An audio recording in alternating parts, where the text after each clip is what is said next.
Welcome back to ABC General Hospital Spoilers channel. Today we're diving into the thrilling twists awaiting us in the episode airing on Thursday, September 4th. In the heart-pounding aftermath of Drew Kane's shocking shooting, the mysterious perpetrator makes a daring escape from the scene, leaving chaos in their wake as law enforcement scrambles to respond to an urgent 911 alert.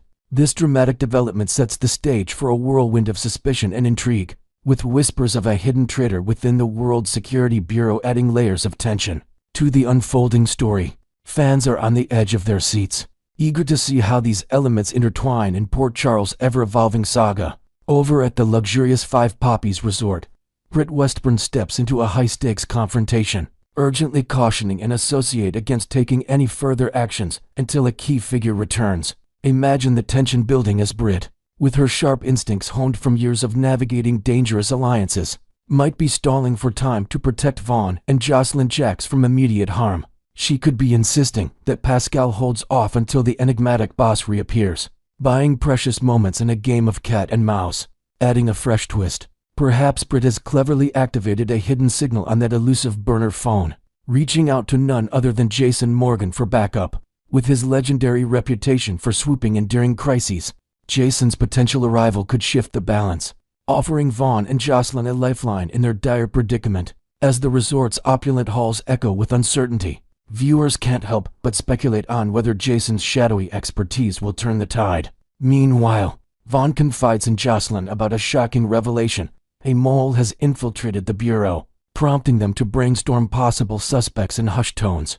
Longtime followers of the show are already aware that Colette Moreau is the double-crossing insider, her loyalties fractured in ways that could unravel the entire operation. This betrayal adds a new dimension of paranoia, as characters question alliances built over time. Could Jack Brennan, with his keen investigative mind, begin piecing together clues that point to Colette?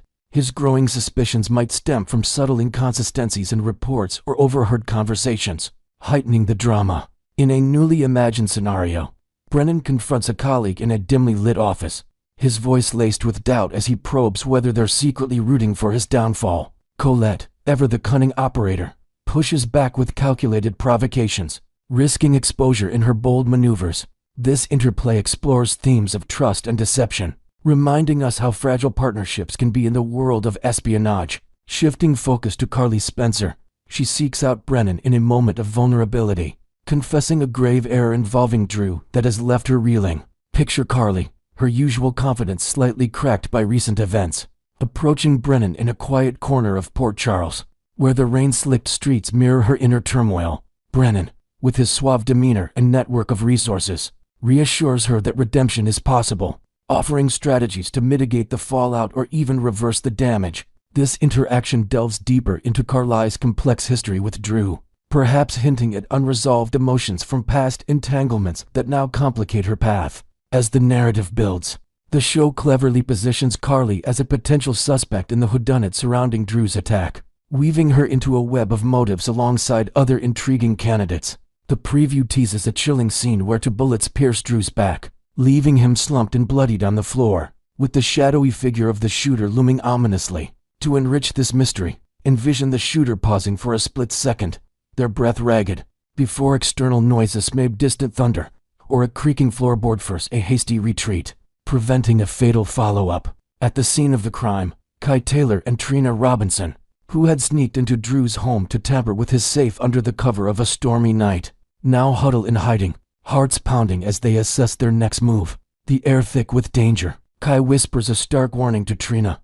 The identity of the gunman remains unknown, and there's no telling if more violence is imminent. This moment amplifies the peril, as the pair grapples with fear and the moral weight of their intrusion. In an inventive addition, perhaps they overhear faint clues like the rustle of clothing or a muffled curse that hint at the shooter's panic, prompting the assailant to flee before completing their grim task. Whether Trina and Kai summon help themselves via a frantic 911 call, or a vigilant neighbor alerted by the echoing gunshots dials in, the response is swift. Anna Devane and Dante Falconeri burst onto the scene, their detective skills kicking into high gear as they secure the area, collect evidence like spent casings and footprints in the mud, and begin unraveling the puzzle. Their investigation could uncover overlooked details, such as a discarded glove or a partial fingerprint, steering the plot toward unexpected revelations. Back at General Hospital, Elizabeth Baldwin confronts Willow Tate with pointed questions about her sudden disappearance. Noting Willow's disheveled appearance, wet hair dripping from the relentless downpour outside, Willow's excuse might come across as hastily concocted, perhaps claiming a personal emergency that pulled her away mid-shift. But it only fuels Elizabeth's suspicions. Enter Lucas Jones, who pulls Elizabeth aside with a grave advisory, urging her to distance herself from Willow's escalating turmoil to avoid collateral damage. Lucas, drawing from his own experiences with emotional instability, emphasizes the risks, suggesting that Willow's volatility could lead to unintended harm for those around her. As word of Drew's shooting circulates through the hospital corridors, Elizabeth's mind races, wondering if Willow, driven by pent-up frustrations or hidden agendas, took drastic action. This subplot adds emotional depth, exploring how personal crises ripple out to affect the broader community. Michael Corinthos, also marked by the storm with his own soaked locks, unburdens himself to Brooklyn Quartermain, revealing his determination to shield his family from potential threats. The episode cleverly establishes Michael as another suspect, his protective instincts perhaps misinterpreted as motive in the shooting mystery. He vows to go to any lengths to keep Willow separated from their children, Wiley and Amelia, a stance that Brooklyn recognizes as unwavering resolve. Imagine Michael pacing in a cozy Quartermain living room, rain pattering against the windows, as he outlines his plan, blending paternal love with a hint of desperation that underscores the family's fractured dynamics. Wrapping up the episode's highlights, Portia Robinson steps forward with a significant announcement that could stir the pot further. Whether it's related to hospital protocols, a personal milestone, or something tied to the ongoing investigations, her declaration promises to cast shadows of doubt on her own involvement. Next, we will learn about the tangled crisis erupting in Port Charles, after Drew Kane's near-fatal shooting and the astonishing cover-up that may follow. The night sky over Elm Street was split by 2 gunshots, and by the time paramedics wheeled Drew through their doors, word of the attack had ricocheted across town.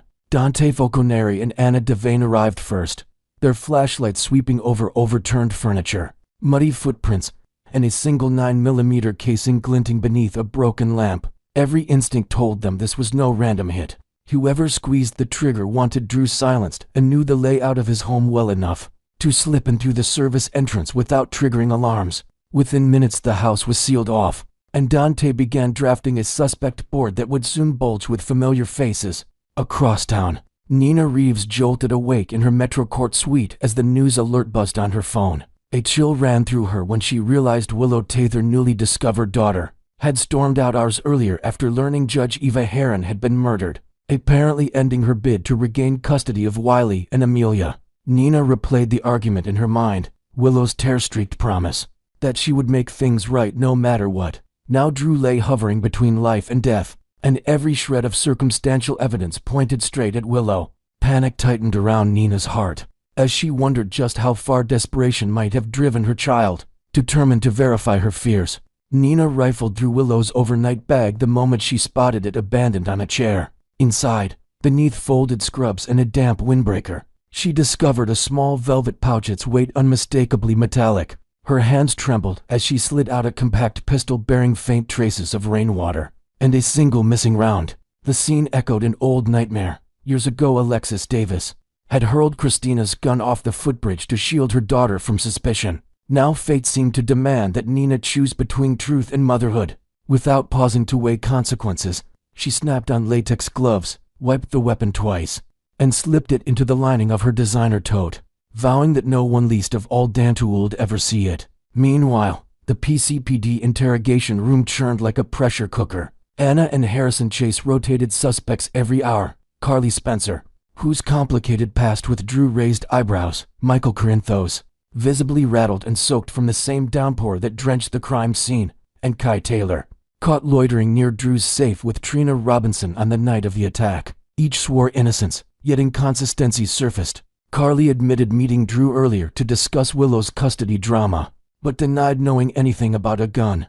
Michael's Olivia midnight drive meant to calm his nervous grumbled. When traffic cam footage placed his SUV 2 blocks from Drew's townhouse at the critical moment, Kai's fingerprints on a damaged safe dial only deepened the mystery. Willow herself became the investigation's focal point when Elizabeth Baldwin cornered her. Outside the locker room at GH, rain plastered Willow's hair to her face, and her scrubs were spattered with mud she could not explain. Liz demanded to know why Willow had vanished mid-shift just as the storm rolled in. Willow stammered about needing air and getting lost in the park, but Lucas Jones overheard and quietly warned Liz that Willow's behavior had been erratic for weeks. Confronted with whispers that she might have pulled the trigger, Willow shut down, eyes hollow, voice barely above a whisper, as if terrified of a truth she herself couldn't fully recall. While detectives built timelines, Nina embarked on her own clandestine operation. She slipped out before dawn, drove past city limits, and parked near a roped-off footbridge where the river raged beneath. Lightning illuminated the water as she hurled the pistol into the black current, each splash echoing like a verdict. On her way back, she stopped at a 24-hour laundromat, feeding Willow's rain-soaked clothes into an industrial washer loaded with bleach. By sunrise, every trace of residue and gunpowder would be gone. Of course, the plan held. Yet unbeknownst to Nina, a security camera above the coin changer captured her disposing of a trash bag that contained the velvet pouch. The digital recording now sat on an unmarked flash drive in a technician's desk, waiting to become the smoking gun in someone else's investigation. Complicating matters further, Anna received word that the murder weapon used on Judge Heron matched the caliber of the bullet removed from Drew. The possibility of a single assassin linking both crimes set off alarms inside the precinct. Could Willow, grieving and cornered, have engineered a double strike? Or was someone framing her to keep Port Charles chasing the wrong lead? Ava Jerome hinted to Nina that rival financiers might benefit from Drew's demise, while Valentin Casadini quietly offered Anna a theory involving a rogue WSB faction cleaning house. Each hypothesis added another branch to the ever-growing web of suspicion. Back at General Hospital, Drew miraculously stabilized long enough to whisper one fractured sentence to Sam McCall. Wrong target, tell them Willow's safe. The message, cryptic as it was, spread like wildfire through the halls. Did Drew believe the bullets were meant for someone else entirely? Perhaps Carly? Perhaps even Nina? Sam relayed the words to Dante, who seized on the idea that the shooter botched a mission intended to frame Willow. While eliminating a more formidable threat, Chase ordered a fresh sweep of the townhouse. And this time investigators discovered muddy boot prints that did not match any current suspect. DNA swabs were rushed to the lab, promising results that could upend all existing theories. Through it all, Nina maintained a brittle calm. She coached Willow to say nothing without a lawyer present, instructed Michael to keep family gatherings small and private, and even enlisted Maxie Jones to scour social media for posts that might place Willow elsewhere. During the shooting, yet guilt gnawed at her every step. Each lie, each erased phone call, each destroyed scrap of evidence tightened the knot of complicity, making the path back to innocence ever harder to find. As Thursday's episode draws to a close, viewers can expect several cliffhangers. Anna confronts Nina with surveillance stills from the laundromat. Willow undergoes hypnosis with Kevin Collins to recover lost memories of the stormy night, and a newly surfaced ballistics report hints that the gun Nina dumped may not be the weapon that shot Drew at all, raising the chilling possibility that Nina just obliterated proof of someone else's crime or her own. One truth remains certain: in Port Charles, secrets rarely stay buried, and the fallout from Nina's desperate gambit promises to be explosive. Next, we will learn about the unforgettable Labor Day adventure that leading lady Laura Wright shared with family, friends, and thousands of music lovers high in the Colorado Rockies. The long weekend began at dawn on Friday, when Laura boarded a pre-dawn flight out of Los Angeles. A quick connection in Denver left her just enough time to grab a caramel latte and answer a few fan questions on X before the hop to Aspen-Pitkin County Airport. From there it was a winding 30-minute drive past Golden Aspen Groves and elk-dotted meadows to Snowmass Village, the alpine resort that hosts the annual Jazz Labor Day experience. Laura's brother, Jeff, handled the playlist in the rentals of mostly classic country hits sprinkled with Luke Combs' latest single, Back in the Saddle, to set the tone for the days ahead. By midday the group had checked into a cozy slopeside condo, its balcony framing postcard views of the Elk Mountain Range. After a quick unpack, Laura pulled on worn-in cowboy boots, a wide-brim hat, and her favorite Sacred Space hoodie before strolling to the festival grounds. The main stanchion, impressive steel arc draped with crimson banner, stood at the base of Fanny Hill, where skiers carved turns all winter. Now the hill was blanketed with picnic blankets, low-rise camp chairs, and clusters of dancing fans. Booths lined the perimeter selling everything from huckleberry lemonade to handmade turquoise jewelry. Laura gravitated toward a stall offering aromatherapy rollers, joking with the vendor that soothing essential oils were a must for anyone balancing Carly Spencer drama and real-life menopause awareness talks.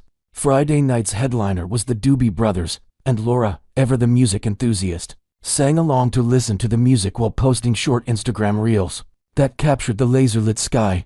Her caption, "Day One Magic, who's with me in spirit? Jazz rock a mountain high," picked up thousands of likes within minutes.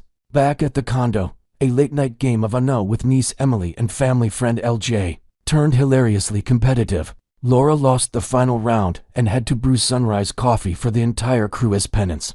Saturday dawned crisp and clear, ideal for the mid-morning yoga session offered on the festival's secondary stage. Laura, a certified health and wellness coach, leapt at the chance to lead the opening meditation. Using techniques she often teaches in her 4-week Zoom course, she guided attendees through breathing exercises aimed at grounding the nervous system. Beneficial whether you're facing performance jitters or on-set schedule stress. Participants later thanked her for the impromptu mini-retreat, one calling it the perfect reset before an afternoon of dancing. The musical lineup shifted genres throughout the day: bluegrass at noon, funk fusion by late afternoon, yet anticipation for Luke Combs mounted with every passing hour. Laura and company secured a prime patch of grass center stage, unfurling a quilt hand-stitched by her grandmother. She spent downtime greeting soap fans who recognized her beneath mirrored aviators. One visitor presented a Carly and Jason custom Funko Pop.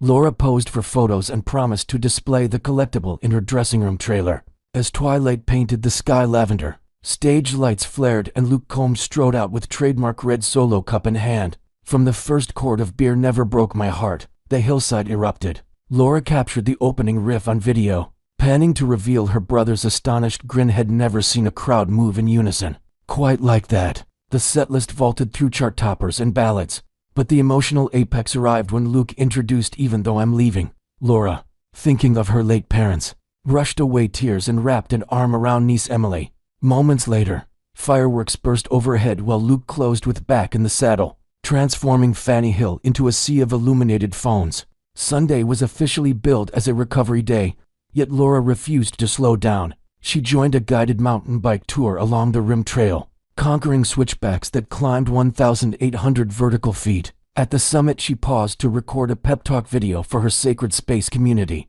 using the expansive vista as a metaphor for perspective during menopausal mood swings. When the trail burns your quads, remember every climb reveals a bigger view. The clip later trended under Sage from the Stitch. That afternoon, Laura wandered the vendor village, picking up Colorado roasted coffee beans for Maurice Bernard, a quartz crystal for Finola Hughes, and a vintage denim jacket for Christina Wagner. Proof that GH camaraderie extends well beyond the studio lot. She also exchanged voice notes with Cynthia Watrous, teasing a future girls' trip to the festival should schedules align. Although the live music concluded Sunday evening with a soulful set by Chris Stapleton, Monday's agenda featured a charity brunch supporting music education in rural Colorado. Laura volunteered as honorary MC, introducing student performers who dazzled the crowd with bluegrass fiddle and jazz trumpet. In her remarks, she drew parallels between nurturing young musicians and mentoring new actors on General Hospital, emphasizing that confidence blooms whenever someone else believes in your potential. Before departing Snowmass, Laura squeezed in one final alpine thrill, a ride on the Elk Camp gondola followed by the breathtaker Alpine Coaster, which snakes through aspen glades at speeds topping 30 miles per hour. Her high-pitched shriek equal parts terror and delight echoed across the valley, immortalized in a slow-motion clip shared to her stories with the caption, "Carly's next getaway car?" By the time Labor Day faded into dusk, Laura's Instagram grid told a vivid tale: mountain panoramas, festival neon, candid family snapshots, and heartfelt captions celebrating connection, nature, and the healing power of live music. Fans flooded the comments with gratitude, some applauding her openness about menopause, others thanking her for modeling a balanced life of career passion and personal joy. Back in Port Charles, or rather, the ABC studio, Laura unpacked more than souvenirs. She returned re-energized, ready to channel fresh Rocky Mountain zest into upcoming Carly storylines. Rumor mill whispers hint at courtroom showdowns, unexpected alliances, and a twist that will test Carly's resilience just as intensely as those Snowmass switchbacks. If her festival weekend is any indication, Laura Wright is primed for every climb ahead, boots laced, playlist queued, and community cheering her on. For viewers and concert dreamers alike, the takeaway is simple. Seize the invitation when life offers music under open skies. Whether you're 2,000 miles up a mountain or curled on the couch, catching General Hospital at 2 p.m., shared experience in stage, on screen, or online spark the sense of family that keeps us all tuning in for more.